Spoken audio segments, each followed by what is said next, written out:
जय श्री राम, राधे राधे। स्वागत है आप सभी का मेरे चैनल में। आशा करती हूँ आप सभी स्वस्थ होंगे।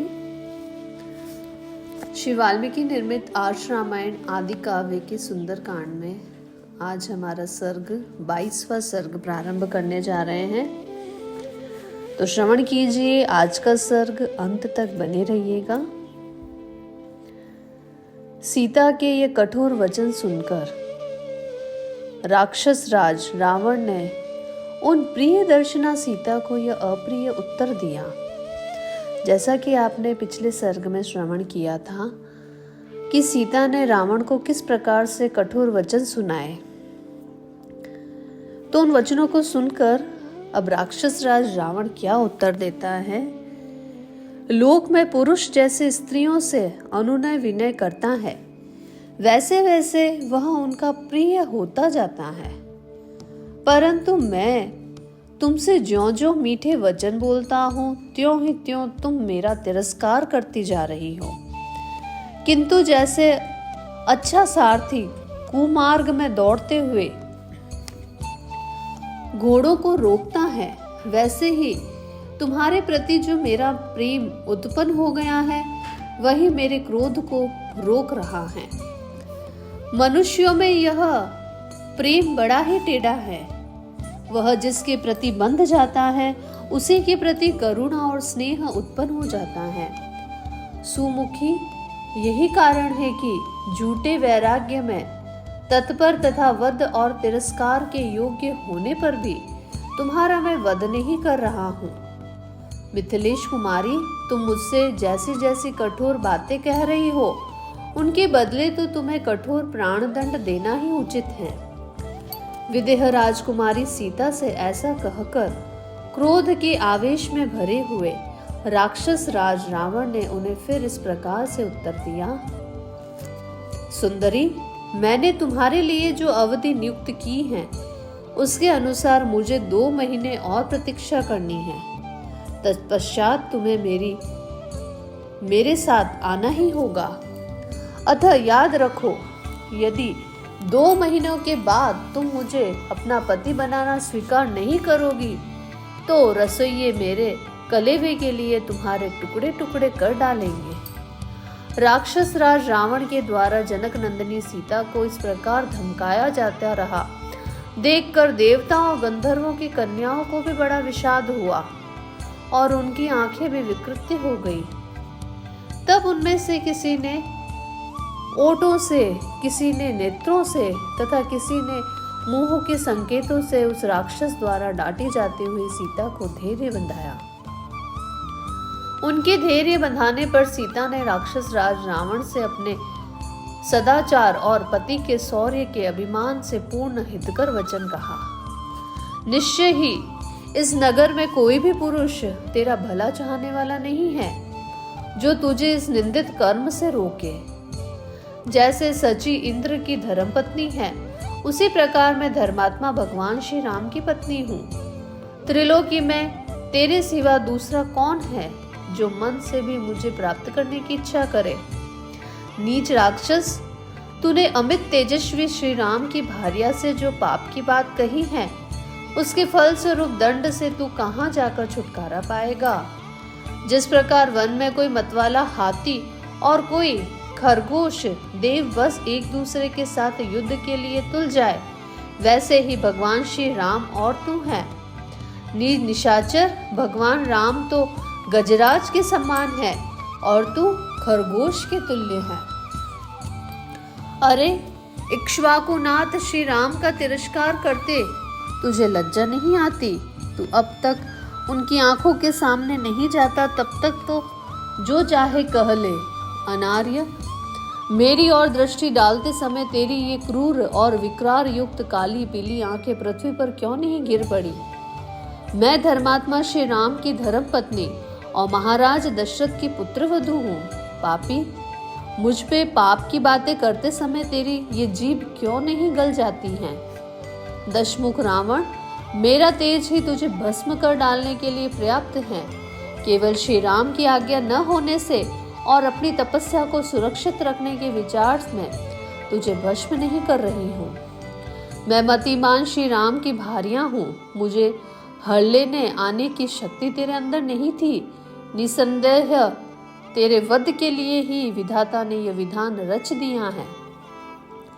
तू तो बड़ा ही शूरवीर बनता है, कुबेर का भाई है और तेरे पास सेनाएं भी बहुत है। फिर श्री राम को छल से दूर हटाकर क्यों तूने उनकी स्त्री की चोरी की है? सीता की ये बातें सुनकर राक्षस राज रावण ने उन जनक दुलारी की ओर आंखें तरेर कर देखा। उसकी दृष्टि से क्रूरता टपक रही थी। वह नील मेघ के समान काला और विशालकाय था। उसकी भुजाएं और ग्रीवा बड़ी थी। वह गति और पराक्रम में सिंह के समान था और तेजस्वी दिखाई देता था। उसकी जीभ आग की लपट के समान लपलपा रही थी तथा नेत्र बड़े भयंकर प्रतीत होते थे। क्रोध के कारण उसके मुकुट का अग्र भाग हिल रहा था, जिससे वह बहुत ही ऊंचा जान पड़ता था। उसने तरह तरह के हार और अनुलेपन धारण कर रखे थे तथा पक्के सोने के बने हुए बाजूबंद उसकी शोभा बढ़ा रहे थे। वह लाल रंग के फूलों की माला और लाल वस्त्र पहने हुए था। उसकी कमर के चारों ओर काले रंग का लंबा कटी सूत्र बंधा हुआ था। पर्वत के समान विशालकाय राक्षस राज रावण अपनी दोनों परिपुष्ट भुजाओं से उसी प्रकार शोभा पा रहा था मानो दो शिखरों से मंद्राचल सुशोभित हो रहा हो। प्रातः काल के सूर्य की भांति अरुण पीत कांति वाले दो कुंडल उसके कानों की शोभा बढ़ा रहे थे। वह अभिनव शोभा से संपन्न होकर कल्प वृक्ष या मूर्तिमान वसंत के समान जान पड़ता था। आभूषणों से विभूषित होने पर भी वह मरघट में बने हुए देवालय की भांति भयंकर प्रतीत होता था। रावण ने क्रोध से लाल आंखें कर विदेह कुमारी सीता की ओर देखा और फुफकारते हुए सर्प के समान लंबी सांसें खींचकर कहा, अन्यायी और निर्धन मनुष्य का अनुसरण करने वाली नारी, जैसे सूर्य देव अपने तेज से प्रातःकालिक संध्या के अंधकार को नष्ट कर देते हैं, उसी प्रकार आज मैं तेरा विनाश किए देता हूँ। मिथिलेश कुमारी से ऐसा कहकर शत्रुओं को रुलाने वाले राजा रावण ने भयंकर दिखाई देने वाले समस्त राक्षसियों की ओर देखा। उनमें एकाक्षी, एक आंख वाली, एक कान वाली, लंबे कानों से अपने शरीर को ढक देने वाली, हाथी के समान कानों वाली, लंबे कान वाली, उन सभी राक्षसियों से कहा, निशाचरियों, तुम सब मिलकर अथवा अलग अलग शीघ्र ही ऐसा प्रयत्न करो जिससे जनक किशोरी सीता बहुत जल्द मेरे वश में आ जाए। अनुकूल प्रतिकूल उपायों से, साम दाम और मेदिनी से तथा दंडकहा भी भय दिखाकर विदेह कुमारी सीता को वश में लाने की चेष्टा करो। राक्षसियों को इस प्रकार बार बार आज्ञा देकर क्रोध से व्याकुल हुआ राक्षस राज रावण जानकी की ओर देखकर गर्जना करने लगा। तदंतर राक्षसियों की स्वामिनी मंदोदरी तथा धान्य मालिनी नाम वाली राक्षस कन्या शीघ्र रावण के पास आई और उसका आलिंगन करके बोली, महाराज राक्षस राज, आप चलिए। इस कांतिहीन और दीन मानव कन्या सीता से आपको क्या प्रयोजन है? महाराज, निश्चय ही देव श्रेष्ठ ब्रह्मा जी ने इसके भाग्य में आपके बाहुबल से उपार्जित दिव्य एवं उत्तम भोग नहीं लिखे हैं। प्राणनाथ, जो स्त्री अपने से प्रेम नहीं करती, उसकी कामना करने वाले पुरुष के शरीर में केवल ताप ही होता है और अपने प्रति अनुराग रखने वाली स्त्री की कामना करने वाले को उत्तम प्रसन्नता प्राप्त होती है। जब राक्षसी ने ऐसा कहा और दूसरी ओर वह हटा ले गई। अशोक वाटिका से प्रस्थित होकर पृथ्वी को कंपित से करते हुए दशग्रीव ने उद्दीप्त सूर्य के सदृश प्रकाशित होने वाले अपने भवन में प्रवेश किया। तदंतर देवता, गंधर्व और नागों की कन्याएं भी रावण को सब ओर से घेर कर उसके साथ ही उस उत्तम राजमहल में चली गई।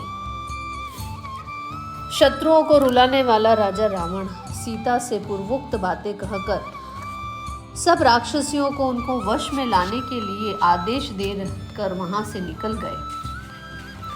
अशोक वाटिका से निकलकर जब राक्षस राज रावण अंतरपुर को चला गया, तब वहां जो भयानक रूप वाली राक्षसियां थी, वे सब ओर से दौड़ी हुई सीता के पास आई। विदेह कुमारी सीता के समीप आकर क्रोध से व्याकुल हुई उन राक्षसियों ने अत्यंत कठोर वाणी द्वारा उनसे इस प्रकार कहना आरंभ किया। सीते,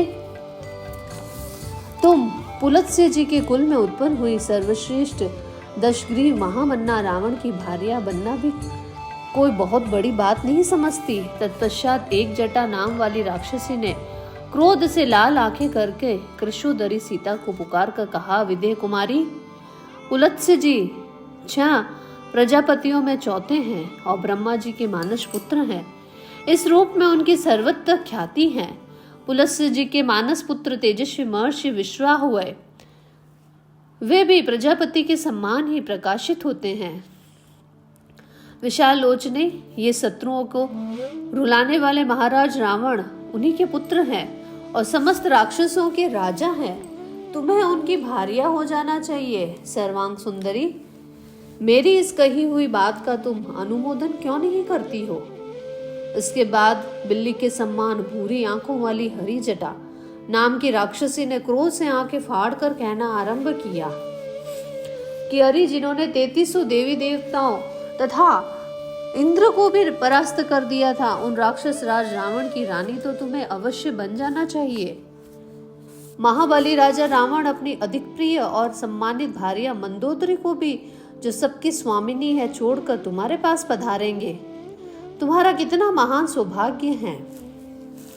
तदंतर विकटा नाम वाली दूसरी राक्षसी ने कहा, जिन भयानक पराक्रमी राक्षस ने नागों, गंधर्वों और दानवों को भी सम्रांगण में बार बार परास्त किया है, वे ही तुम्हारे पास पधारे थे। फिर उनसे दुर्मुखी नाम वाली राक्षसी ने कहा, विशाल लोचने, जिनसे भय मानकर सूर्य तपना छोड़ देता है और वायु की गति रुक जाती है, उनके पास तुम क्यों नहीं रहती हो? भामिनी, जिनके भय से वृक्ष फूल बरसाने लगते हैं और सब जो इच्छा करते हैं तभी पर्वत तथा मेघ जल का स्रोत बहाने लगते हैं। देवी, मैंने तुमसे उत्तम, यथार्थ और हित की बात कही है। सुंदर मुस्कान वाली सीते, तुम मेरी बात मान लो, नहीं तो तुम्हें प्राणों से हाथ धोना पड़ेगा। तदंतर विकराल मुख वाले उन समस्त राक्षसियों ने, जो कटु वचन सुनने के योग्य नहीं थी, उन सीता जी से अप्रिय तथा कठोर वचन कहना आरंभ किया। सीते, रावण का अंतःपुर समस्त प्राणियों के लिए मनोरम है। वहाँ बहुमूल्य सैयाएं बिछी रहती हैं। उस अंतःपुर में तुम्हारा निवास हो, इसके लिए तुम क्यों नहीं अनुमति देती? तुम मानुषी हो, इसीलिए मनुष्य की भार्या का जो पद है उसी को तुम अधिक महत्व देती हो। तुम त्रिलोकी के ऐश्वर्य को भोगने वाले राक्षस राज रावण को पति के रूप में पाकर आनंद पूर्वक विहार करो। तुम मानवी हो, इसीलिए मनुष्य जाते राम को ही चाहती हो, परंतु राम इस समय राज्य से भ्रष्ट है।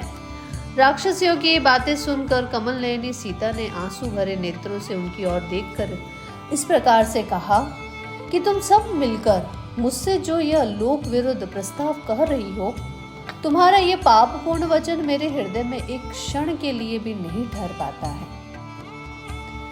एक मानव कन्या किसी राक्षस की भार्या नहीं हो सकती है।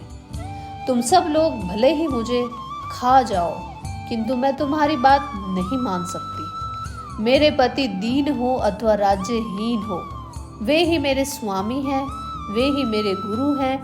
मैं सदा उन्हीं में अनुरक्त हूँ और रहूंगी, जैसे सुवर्चला सूर्य में अनुरक्त रहती हैं, जैसे महाभागा सची इंद्र की सेवा में उपस्थित रहती हैं, जैसे देवी अरुंधति महर्षि वशिष्ठ में, रोहिणी चंद्रमा में, मुद्रा अगस्त्य ऋषि में, केशिनी सगर में, उसी प्रकार मैं भी अपने पतिदेव इक्ष्वाकु वंश शिरोमणि भगवान श्री राम में अनुरक्त हूँ।